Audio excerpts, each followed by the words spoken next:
Welcome back to the English language learning class.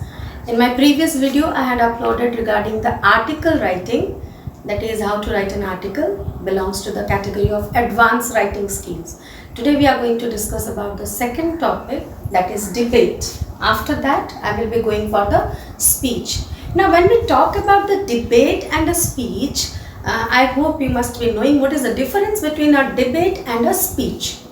Debate means it will be a opposition group will be there. That means a group will be telling about the supporting, या फिर in the for, and other group will be saying the against. And a speech has no contradictions, nothing for or against. Okay, let us see what is debate for, or what is the format of the debate.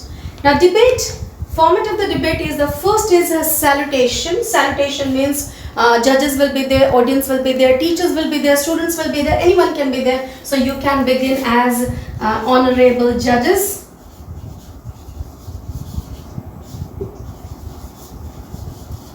If chairpersons are there, you can write chairperson, honorable chairperson.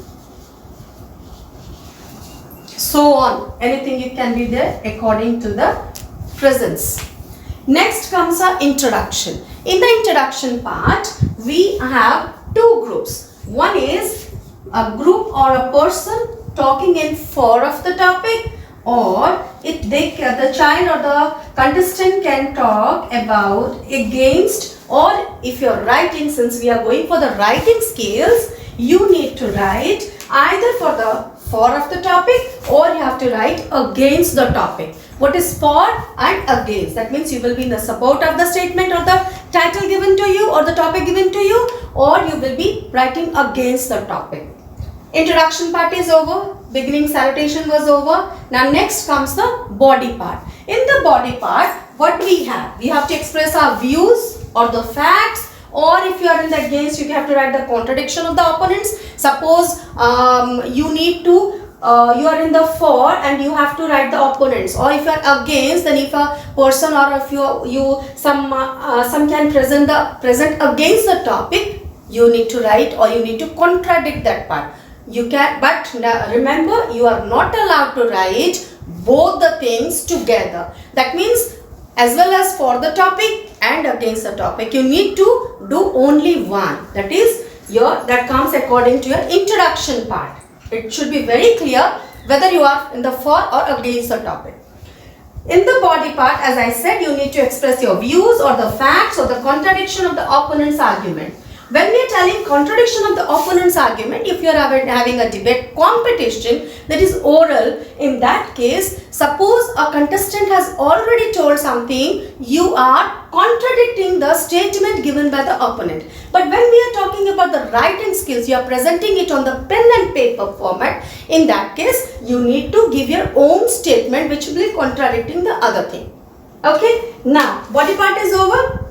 Now what is to be conclusion, or how can you conclude your writing in the debate section? That means you have to clarify the stand that you have made. Suppose you are writing in the for of the topic, then you need to give certain points that to tell or clarify your points whether you are completely in the support of the statement or not. Never write in dual mode. That means whoever reads will find it very difficult to analyze whether you are writing in for or you are writing in against. So you have to make your stand very clear. You have to clarify your stand that you have taken for the topic. That will be your conclusion part.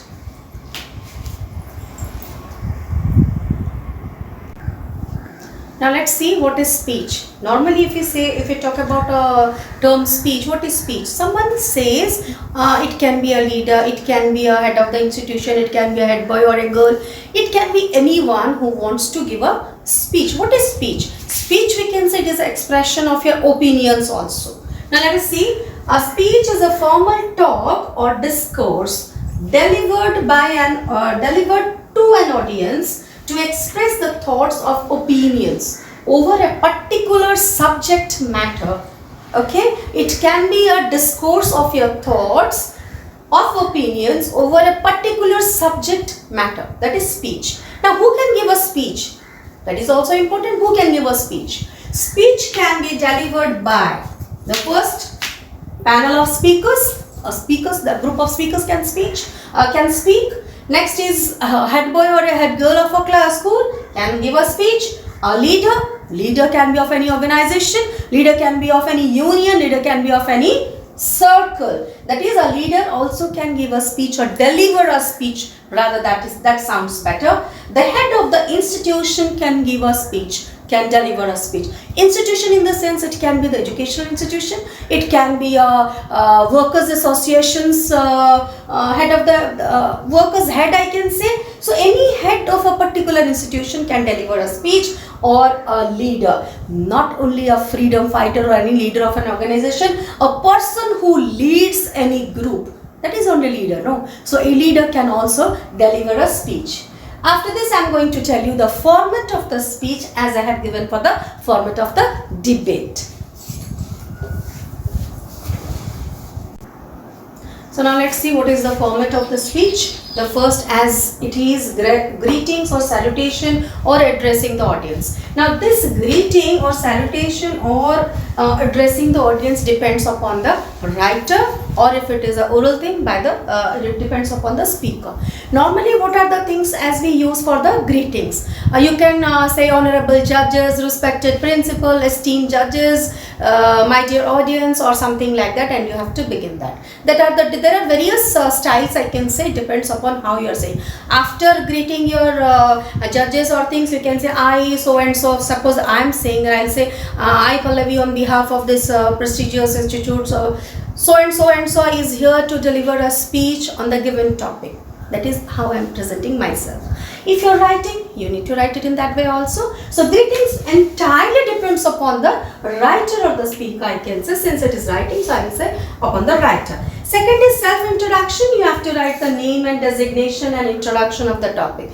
When you are writing, you need not do these things, name and designation. You need to go further. That I will be giving you an example by putting one question for you, and I will show it how you are writing. Okay. So designation, and after that you have to give the introduction of the topic, what you are writing on. What is the topic that you are writing on.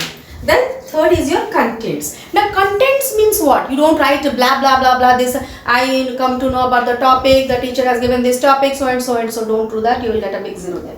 What are the contents? That is, you need to present the facts about the topic. Okay, what are you writing related to that topic? Collect some facts, then you write. Next is data, and be very sure that you are citing some examples or certain real inputs. If you know something in reality, then write. Don't just put the guessing work there. Third is, you can suggest something in your contents. Suppose you are writing on a certain topic, you are writing a speech, you need to give some suggestions also. Okay, as I had shown you in the which part? Article writing, I told you, you have to give us solutions, remedies. At the end, in same manner, you need to put some conclusions also. You need to conclude by giving some suggestions. Now, at the end, you have to give a thanksgiving. Now, what is thanksgiving? When you are saying, you need to say, I thank you everyone to be a patient listener or something like that. But when you are writing the speech, you only mention thank you. Finished. You will just write thank you. I will be giving you a question. I will show you, not giving you, rather I can say I will be writing one question. On that I will be writing the speech and I will show you what is there. Just note it down what is given.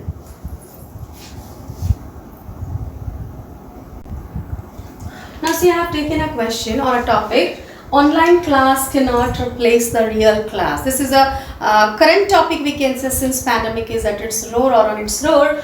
We are suffering as teachers as well as students. Both the sections are suffering because it is not effective. We can say online classes are not so much effective, but yes, it is something is better than nothing, I can say. So let me show you how to write the speech now.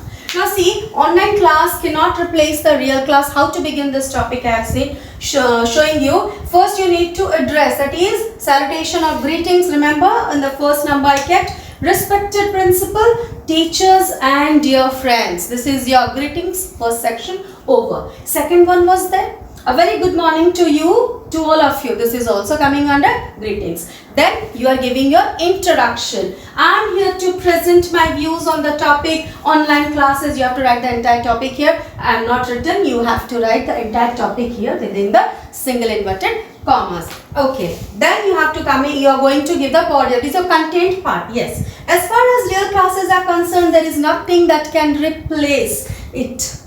I have given just one line. You need to mention it here. This is a content part. That means you have to collect the facts or any real inputs if you have. You need to mention it in this part. Okay, got it? First is your introduction. Now from here to here you say salutation. Salutation.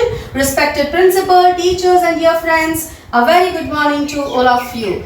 Over. Then introduction. I am here to present my views on the topic online class cannot replace the real class. Then you are coming for your contents part. Contents, you have to collect the data. If you know something, you cite some example. What real problems you are facing, you can write it here. Then at the end, by that you are coming for the, it is again in the content part, you need to do the suggestions or the remedial things you have to suggest. Now since pandemic is on its road, at least we students are not left alone. Neither our studies are hampered nor our learning process has come to a halt. It depends upon us only how serious we are about it. You can add to it also. You can write what are the problems you are facing, what can be improvised in order to get effective online teaching, because we never know how long it is going to carry on or it can be continued. So the network facilities should be available or the network process should be enhanced or improved,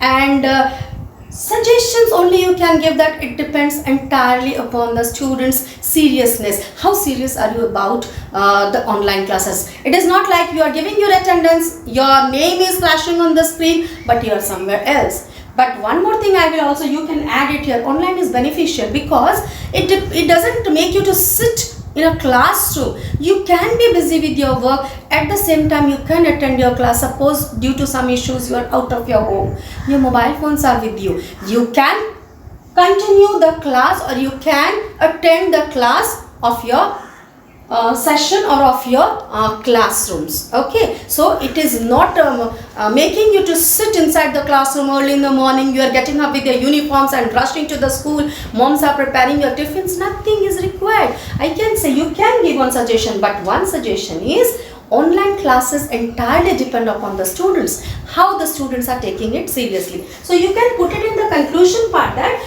it depends upon the student whether the student is serious about the online classes or not. And two more points you can add, as I have already told you, that network facilities should be improvised, and that though it is not in your hand, but still you have to be very serious. You need to write the suggestions. If you don't have many suggestions, you can just put one suggestion. That is also okay. After writing it, the last word what you have to do is thanking. That is thank you. Finish. That this much is sufficient for you. You just see what I have done. You have a look. After this, I will be giving you a group of points to remember.